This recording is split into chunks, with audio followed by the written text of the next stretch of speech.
तो last lecture में हम लोगों ने गॉस लॉ के एप्लीकेशंस के बारे में पढ़ा था, जिसमें हमने basically infinite sheet of charges के बारे में पढ़ा था और साथ ही हमने कुछ एनएमडीकेट के एमसीक्यूज किए थे।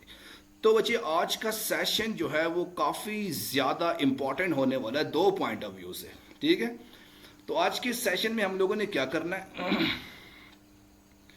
आज के सेशन में हम लोग गॉस लॉ की एप्लीकेशन के बारे में पढ़ेंगे और कौन कौन सी एप्लीकेशन के बारे में पढ़ेंगे। Due to the parallel plate, due to the oppositely charge plates, ये जो आपके पास गॉस लॉ की तीसरी एप्लीकेशन जो कि इतनी खैर इंपॉर्टेंट नहीं है, एक इसके बारे में पढ़ेंगे। दूसरा हम लोग electric potential and electric potential energy के बारे में हम लोग स्टडी करेंगे और साथ ही हम लोग कुछ एनएमडीकेट के एमसीक्यूज भी डिस्कस करेंगे। ठीक है बच्चे, तो चलते हैं जी आज के सेशन की तरफ। लेकिन उससे पहले हम थोड़ा सा रिव्यू कर लेते हैं भाई कि हमने किया क्या था। फिर से रिव्यू करते हैं। हमने सबसे पहले गॉस लॉ के बारे में पढ़ा था, गॉसेस लॉ के बारे में हमने पढ़ा था और हमने ये कहा था कि आपके पास एक क्लोज बॉडी है जिसके सेंटर में आपके पास कोई चार्ज पड़ा हुआ है और इलेक्ट्रिक फील्ड लाइन आपके पास आउटसाइड मूव कर रही है। तो यहाँ से आपने निकाला था कि गॉस लॉ आपके पास क्या होता है, इलेक्ट्रिक फ्लक्स आपके पास क्या होता है जी, Q charge enclosed divided by epsilon naught.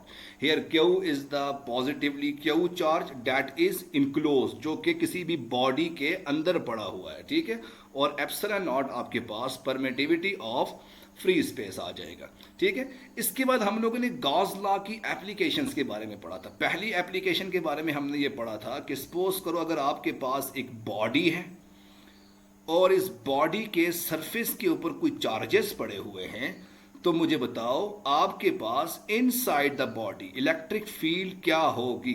Inside the body आपके पास इलेक्ट्रिक फील्ड क्या होगी, that is equal to zero. ठीक है, तो इलेक्ट्रिक फील्ड इनसाइड आपके पास जीरो हो जाएगी। इसके बारे में हमने डिटेल से पढ़ा था। ठीक है, और तीसरा इंपॉर्टेंट पॉइंट हमने गॉस लॉ की एक एप्लीकेशन पढ़ी थी, due to the infinite sheet of charges, जिसमें हमने ये कहा था कि सपोज करो अगर आपके पास ये एक शीट है और उसके ऊपर आपके पास पॉजिटिवली चार्जेस पड़े हुए हैं। ठीक है, और आपने क्या किया, एक सिलेंडर लिया और इस सिलेंडर को इस शीट में से आपने पास किया हुआ है, या आपने इस सिलेंडर को इस शीट में से पास किया हुआ है। तो जाहिर सी बात है आपके पास दो किस्म की सरफेस आ गई थी। इसको आपने A1 का नाम दिया, दूसरे को आपने A2 का नाम दिया। ऊपर वाले की इलेक्ट्रिक फील्ड को आपने E1 का नाम दिया, यहाँ पर इलेक्ट्रिक फील्ड को आपने E2 का नाम दिया। तो यहाँ से आपने निकाला था that is electric field is equal to sigma divided by 2 time epsilon naught. आपने इसके बारे में डिटेल से स्टडी की थी। ठीक है, अच्छा जी, आज हम क्या करेंगे, आज हम गॉस लॉ की तीसरी एप्लीकेशन के बारे में पढ़ेंगे कि गॉस लॉ की तीसरी एप्लीकेशन आपके पास क्या होगी। ठीक है, तो अज्यूम करो भाई आपके पास ये दो पैरेलल प्लेट्स पड़ी हैं। थोड़ा सा इसको अच्छी तरह से ड्रॉ करते हैं कि सपोज करो भाई अगर आपके पास ये एक प्लेट आ गई, जैसे आपके पास कैपेसिटर होता है, एग्जैक्टली वही यही आपके पास है। आपके पास एक प्लेट आ गई और ये आपके पास दूसरी प्लेट आ गई। अब एक प्लेट के ऊपर आपके पास पॉजिटिवली चार्ज आ गए, ये आप देख रहे हो कि आपके पास एक पॉजिटिवली चार्ज आ गए, और दूसरी प्लेट के ऊपर आपके पास नेगेटिवली चार्ज आ गए। अब आपको पता है कि इलेक्ट्रिक फील्ड लाइन कैसे मूव करेंगी। तो इलेक्ट्रिक फील्ड लाइन आपके पास पॉजिटिव से नेगेटिव की तरफ आपके पास मूव करेंगी। इस तरह से आपके पास इलेक्ट्रिक फील्ड लाइन मूव करेंगी। ठीक हो गया। अब आपने क्या किया, एक बॉक्स लिया, एक खूबसूरत सा आपने बॉक्स लिया और उस बॉक्स को उठा के आपने यहां पर रख लिया। ये बॉक्स आपने खूबसूरत सा, ठहरे इसको थोड़ा सा शेड कर लेते हैं ताकि आपको अच्छी तरह से नजर आ सके।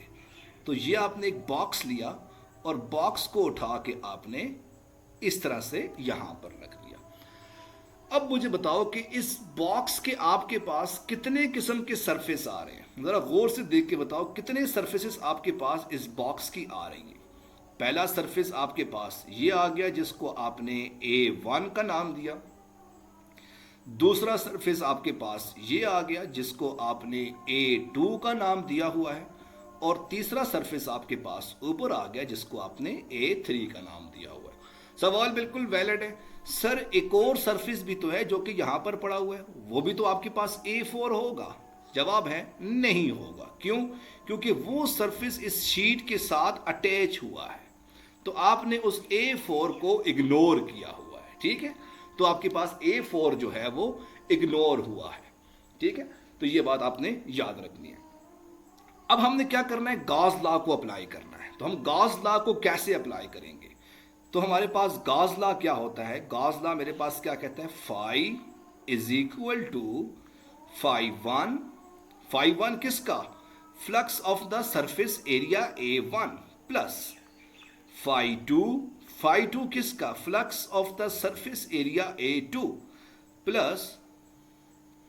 Plus phi three that is flux of the surface area A3 is equal to Q divided by epsilon naught आ गया, ये आ गया। अच्छा जी, सर A1 A2 A3 समझ नहीं आई यार। ये आपके पास बॉक्स है ना, ये आपके पास खूबसूरत सा ये डब्बा नजर आ रहा है कि नहीं आ रहा? ये डब्बा आपको नजर आ रहा है कि नहीं आ रहा? एग्जैक्टली यही वो डब्बा बनाया हुआ है। अब इस डब्बे के 3 हिस्से हैं ना, हाँ 3 हिस्से हैं, बेसिकली 4 हिस्से हैं आपके पास। ये भी तो सर हिस्सा है, चलो 4 हिस्से ले लेते हैं। ठीक है, अब इस डब्बे के आपके पास 4 हिस्से हैं। एक सरफेस को आपने A1 का नाम दे दिया, दूसरे सरफेस को आपने A2 का नाम दे दिया, तीसरे सरफेस को आपने A3 का नाम दे दिया। ठीक है, और जो चौथी सरफेस है वो आपके पास इसके साथ अटैच है। जो आपके पास शीट है, शीट के साथ आपके पास अटैच है, तो आपने चौथी सरफेस को इग्नोर किया हुआ है। तो आपके पास 3 किस्म के सरफेस आ गए। जो आपके पास फ्लक्स जो आपके पास A1 में होगा उसको आपने फाई 1 का नाम दे दिया। जो A2 के ऊपर जो फ्लक्स होगा वो आपके पास फाई 2 होगा, और जो फ्लक्स A3 होगा उसको आपने फाई 3 का नाम दे दिया। सवाल बिल्कुल वैलिड है। सर हमने 4 सरफेस को इग्नोर क्यों किया हुआ है? वो हमने इस वजह से इग्नोर किया हुआ है क्योंकि चौथी सरफेस जो है वो शीट के ऊपर पड़ी हुई है, वो शीट के ऊपर पड़ी हुई है। तो इस वजह से हमने चौथी सरफेस को इग्नोर किया हुआ है। Silence please, silence. यार ये गधा है। अच्छा, ये डॉगी नहीं, ये गधा है, गधा। ये डॉगी नहीं, ये गधा है। अब ये बोलना शुरू हो गया इसको। तो ये 4 किस्म की आपके पास सरफेस आ गए। तो सबसे पहले हम फाई 1 को निकालते हैं। तो फाई 1 आपके पास क्या आ जाएगा? E1। लगता है डॉगी ने में किसी कोई सवाल पूछना होगा। तो मेरे पास क्या आ जाएगा? E1 dot A1 plus E2 dot A2 plus E3 dot A3 is equal to Q divided by epsilon naught. Sir phi की जगह पर आपने EA क्यों लिखा? क्योंकि आपको पता है कि flux is equal to E dot A के इक्वल होता है। ठीक हो गया? तो ये आपने बात याद रखनी है। अब मेरे पास E डॉट A1 किसके इक्वल होगा? जरा गौर से देखते हैं। तो ये क्या बन जाएगा? E1 A1 cos of theta plus E2 A2 cos of theta plus E3 A3 cos of theta is equal to Q divided by epsilon naught. Q divided by epsilon naught. अच्छा जी, अब जरा इस पॉइंट को ध्यान से देखना। Sir dot product, हाँ exactly dot product लिया हुआ है। ठीक है, इलेक्ट्रिक फ्लक्स हम लोग डॉट प्रोडक्ट लेते हैं। अब एक पॉइंट को आपने गौर से देखना है। ये पॉइंट आपको समझ आ गया तो आपको पूरा टॉपिक समझ आ जाएगा। अब जरा गौर से देखो कि भाई आपके पास E1 आपके पास इस तरफ है, A1 आपके पास नीचे की तरफ है। तो एंगल कितना होगा भाई? डॉट प्रोडक्ट में आप लोग cos थीटा लेते हो आप प्रीवियस सेशन देख लोगे, उसमें हमने डिटेल से डिस्कस किया हुआ है। तो एंगल आपके पास कितना होगा 90 डिग्री। तो कॉस 90 मेरे पास क्या होगा 0। तो ये वाली टर्म कैंसिल आउट हो जाएगी। ए बच्चे मेरे पास एरिया है, एरिया। अच्छा जी, दूसरा पॉइंट अब जरा गौर से देखो। E3 मेरे पास, सॉरी A3 मेरे पास ऊपर की तरफ है, E3 मेरे पास इस तरफ है, तो एंगल कितना होगा? A3 मेरे पास ऊपर की तरफ है और E3 मेरे पास x डायरेक्शन में है, तो एंगल कितना होगा? एंगल कितना होगा? एंगल मेरे पास कितना होगा? E3 की बात कर रहा हूं 90 डिग्री। तो ये वाली टर्म भी मेरे पास कैंसिल आउट हो जाएगी। अब जरा गौर से देखो, A2 को जरा गौर से देखो कि भाई मेरे पास E3 E2 मेरे पास इस तरफ है और A2 भी मेरे पास इस तरफ है, तो एंगल कितना होगा? एंगल मेरे पास क्या होगा? 0 डिग्री होगा। तो यहां पर मेरे पास cos 0 मेरे पास 1 के इक्वल आ जाएगा। तो पीछे मेरे पास क्या रह जाएगा, जरा गौर से देखते हैं। पीछे मेरे पास क्या रह जाएगा? पीछे मेरे पास रह जाएगा, एक मिनट, पीछे मेरे पास रह जाएगा E A यार बुआ बंद करके चुनो ना। EA is equal to Q divided by epsilon naught. नहीं, E2 0 नहीं आएगा। क्यों? क्योंकि E2 मेरे पास इस तरफ है और A2 मेरे पास इस तरफ है, तो एंगल कितना आ जाएगा? Theta is equal to 0 degree. तो cos 0 मेरे पास 1 के इक्वल हो जाएगा। ठीक है, तो यहां से मेरे पास बन जाएगा E is equal to Q divided by epsilon naught A। और आप सबको पता है कि Q डिवाइडेड बाय A मेरे पास सिग्मा के इक्वल होता है, that is Q divided bye A। तो इलेक्ट्रिक फील्ड मेरे पास बन जाएगी sigma divided by epsilon not. ये मेरे पास आंसर आ जाएगा। बच्चे रिपीट करता हूँ, रिलैक्स हो जाओ, रिपीट करता हूँ। ठीक है, इस सारी चीज़ों को दोबारा से रिपीट करूँगा। ठीक है, तो ये मेरे पास इसका आंसर आ जाएगा। अब इस सारे स्टेप्स को दोबारा से देखते हैं कि भाई ये हुआ कैसे, एक दफ़ा से रिपीट करते हैं। ये बच्चे सिग्मा आपके पास सरफेस चार्ज डेंसिटी है, सरफेस चार्ज डेंसिटी। ठीक है, एक दफ़ा फिर से रिपीट करते हैं। हमने किया क्या, ज़रा गौर से देखना कि भाई हमने एक प्लेट ये ली, ये आपके पास एक प्लेट आ गई और ये मेरे पास दूसरी प्लेट आ गई। ठीक हो गया, पहली प्लेट के ऊपर मेरे पास पॉजिटिवली चार्ज आ गए, ये पॉजिटिव चार्ज आ गए, और दूसरी प्लेट के ऊपर मेरे पास नेगेटिव चार्ज आ गए। ठीक हो गया, इलेक्ट्रिक फील्ड लाइन मूव कर रही हैं पॉजिटिव से नेगेटिव की तरफ। बात क्लियर होगी? गुड हो गया।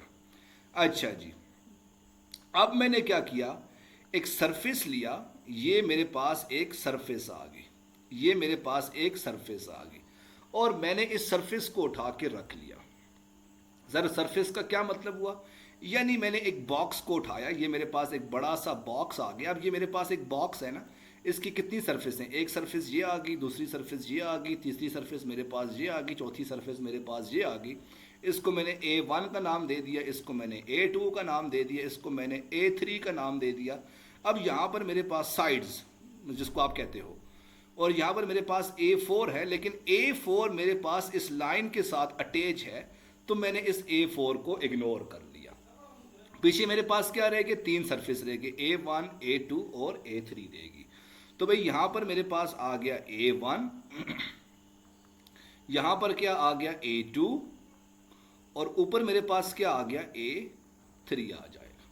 ठीक है, अब होगा क्या, होगा क्या, कुछ इलेक्ट्रिक फील्ड लाइन जो है वो, अब इलेक्ट्रिक फील्ड लाइन कहां से जाएंगी? अब जाहिर सी बात, इलेक्ट्रिक फील्ड लाइन कौन सी डायरेक्शन में है? इलेक्ट्रिक फील्ड लाइन मेरे पास x डायरेक्शन में है, ये इस डायरेक्शन में है। अब जो मेरे पास सरफेसेस हैं, तीन किस्म की सरफेस आ गई, ये बात है कि नहीं? तो मैं ज़रा इसको गौर से देखता हूँ। भाई मेरे पास इक्वेशन क्या बन जाएगी, टोटल फ्लक्स मेरे पास क्या बन जाएगा, flux of phi 1 plus phi 2 plus phi 3 is equal to Q divided by epsilon naught आ जाएगा। ठीक है, ये आ जाएगा। अब जरा गौर से देखो, अब फाई 1 मेरे पास क्या आ जाएगा, flux of the surface area A1। Phi 2 क्या है, flux of the surface area A2। Phi 3 क्या है, flux of the surface area A3 आ जाएगा। That is equal to E1 A1 cos theta plus E2 A2 cos theta plus E3 A3 cos theta is equal to Q divided by epsilon naught आ जाएगा। अब जरा गौर से देखो, E1 मेरे पास x direction में है, A1 मेरे पास नीचे की डायरेक्शन में, तो एंगल कितना आ जाएगा 90 डिग्री। तो cos 90 किसकी इक्वल हो जाएगा, 0 के। अब जरा गौर से देखो, E2 मेरे पास x डायरेक्शन में है, A2 भी मेरे पास x डायरेक्शन में है, तो एंगल कितना आ जाएगा 0 डिग्री। तो cos 0 मेरे पास 1 के इक्वल आ जाएगा। E3 मेरे पास x डायरेक्शन में है, A3 मेरे पास y डायरेक्शन में है, तो एंगल कितना आ जाएगा 90 डिग्री। तो ये मेरे पास टर्म 0 हो जाएगी। तो पीछे मेरे पास इक्वेशन क्या रह जाएगी, सिर्फ और सिर्फ E2 A2 is equal to Q divided by epsilon naught. A2 को आप नीचे ले जाओ तो ये आपके पास बन जाएगा E2 is equal to Q divided by A2 epsilon naught, और ये आपके पास क्यू डिवाइडेड बाय A2 मेरे पास सिग्मा के इक्वल होता है। तो यहां से इलेक्ट्रिक फील्ड क्या बन जाएगी, sigma divided by epsilon not बन जाएगा। ठीक हो गया। तो ये आपके पास इसका आंसर आ जाएगा। ठीक है बच्चे, गुड, वेल डन भाई। तो समरी लेते हैं भाई, समरी क्या आपके पास, समरी को जरा डिस्कस करते हैं कि आपके पास इसकी पूरी की पूरी समरी क्या होगी। गॉस लॉ की पूरी समरी देखते हैं भाई, आपने इसमें किया क्या था। आपने सबसे पहले गॉस लॉ को डिफाइन किया और उसके बाद आपके पास गॉस लॉ की 3 किस्म की एप्लीकेशन है। तो ये आप इसको गौर से देख लो। समरी मतलब महबूब कदमों में, इसको अपने पास लिख लो भाई, महबूब कदमों में, यानी आपके पास अगर ये चीज़ आपको आ गई तो महबूब आपके कदमों में आ जाएगा। ठीक है, यानी गॉस लॉ आपको ठीक क्लियर हो जाएगा। तो 3 मैंने यहाँ पर लाइनें ड्रॉ की, 1 2 और ये 3 आ गया। तो ये तावीज़ है आपके पास महबूब कदमों में वाला, तो ये आपके पास इसका तावीज़ आ जाएगा। पहला मेरे पास क्या आ जाएगा, surface charge distribution, surface charge distribution. दूसरी एप्लीकेशन मेरे पास क्या है जी, इनफाइनाइट शीट ऑफ चार्ज। कौन सी एप्लीकेशन है, इनफाइनाइट शीट। और तीसरी मेरे पास क्या है जी, oppositely charge, oppositely charge plate. ठीक है, तो ये आपके पास इसकी 3 किस्म की आ जाएंगी। सबसे पहले हम डायग्राम ड्रॉ करते हैं कि सरफेस चार्ज की डायग्राम कैसी आएगी, कि ये आपके पास एक खूबसूरत सी डायग्राम आ गई। इसके सरफेस के ऊपर आपके पास ये चार्जेस पड़े हुए हैं, तो ये आप देख से हो, आपके पास ये खूबसूरत से चार्जेस पड़े हुए हैं सरफेस के ऊपर। तो इलेक्ट्रिक फील्ड इनसाइड क्या होगी, 0 होगी। तो ये आपके पास पहली एप्लीकेशन आ गई। दूसरी application infinite sheet of charges की क्या होगी, तो ये आपने एक खूबसूरत सी शीट ले ली। ठीक है, इसके ऊपर आपने पॉजिटिवली चार्ज रखे हुए हैं। ठीक हो गया, और इसके सेंटर में आपने एक सिलेंडर को पास करवाया हुआ है। ये आपके पास सिलेंडर आ गया, इसको ये आपने पास कर लिया, इसको आपने A1 का नाम दे दिया, इसको आपने A2 का नाम दे दिया, और इलेक्ट्रिक फील्ड लाइन जो है वो आपके पास इस तरफ मूव कर रही है। इलेक्ट्रिक फील्ड लाइन दोनों तरफ आपके पास मूव कर रही हैं, ठीक है। और यहाँ पर आपने ये कहा था कि मेरे पास इलेक्ट्रिक फील्ड जो है वो किसकी इक्वल होगी, electric field is equal to sigma divided by 2 time epsilon naught आ जाएगा, ठीक है। तीसरी एप्लीकेशन मेरे पास क्या आ गया, टू पैरेलल प्लेट्स, यानी आपके पास पहली प्लेट ये आ गई पॉजिटिवली चार्ज, और दूसरी प्लेट मेरे पास ये आ गई जिसको आपने नेगेटिवली चार्ज कहा हुआ है, और इसके सेंटर में आपने किसी बॉडी को उठा के रखा हुआ है। इस एरिया को आपने A1, इसको आपने A2, इसको आपने A3 का नाम दिया हुआ है। तो यहाँ पर भाई मेरे पास इलेक्ट्रिक फील्ड की इक्वेशन क्या बनी थी, electric field is equal to sigma divided by epsilon naught आ जाएगा। अच्छा, ये मैंने आपको क्यों लिखवाया है, इसका मकसद क्या है, इसका मकसद ये है कि भाई क्योंकि अक्सर औकात बोर्ड के एग्जाम में एक सवाल आता है जी, show that E is equal to sigma divided by epsilon naught. Board के एग्जाम में सवाल आता है E is equal to sigma divided by epsilon naught, और हमारे स्टूडेंट जो है वो इनफाइनाइट शीट ऑफ चार्ज को प्रूव करके आ जाते हैं जिससे इनके मार्क्स जो हैं वो कट जाते हैं, ठीक है बच्चे। Good, well done. तो आज का सेशन जो है वो यहीं तक काफ़ी है, तो किसी बच्चे का कोई सवाल है तो वो पूछ सकता है भाई।